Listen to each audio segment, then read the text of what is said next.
fan of disco era sporty cars, and I totally never got to smoke in a Bandit thing, but my father-in-law did. And back in the early 80s, he drove the exact twin to this car. 403 Olds-powered Trans Am. At the time, my daily driver was a 68 Roadrunner.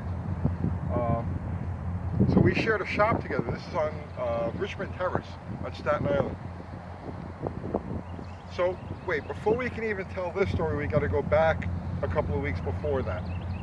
He had the Trans Am, and he also had, and this guy was nuts, right? Like, he was seriously nuts.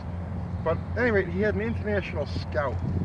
And at the time, Kathy was 16, Uncle Kathy. She was 16, just learning how to drive.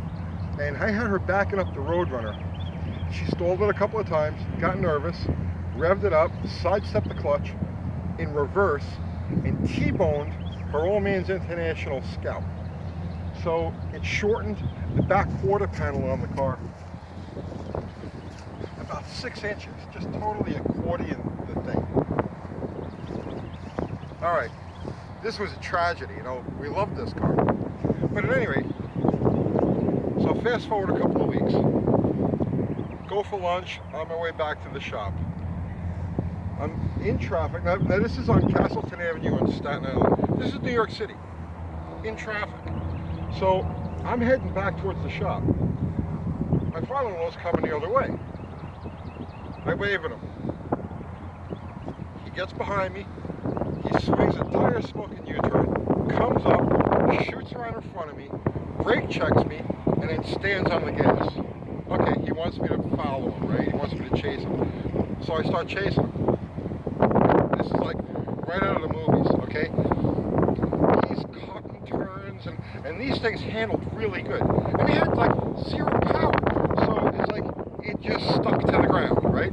In the meantime, the Roadrunner, it's got no handling and it's got an abundance of power. And I'm sliding all over the place.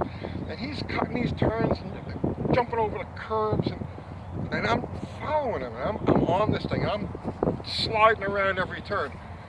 So it's starting to get really intense now. We're about 2 blocks from the shop. We're doing probably 80, 100 miles an hour. He slows down, hangs a turn, hangs a right turn. I'm trying to catch him. I stand on the gas, downshift it, sidestep the clutch, slide around the turn sideways with the tires smoking, and slam the back quarter panel, the same back quarter panel that Kathy squished. I slammed that into a telephone pole. It's like double trouble, right? So we get back to the shop, and the old man's all laughing and shit like that. I couldn't catch me. I was like, you know, well, I had a telephone pole get in the way. And I walk around to the side of the car to hit the pole. Right here. And when it did that, it pulled all of the accordion damage from the week before dead straight. Like, it was like a freshly stamped quarter panel.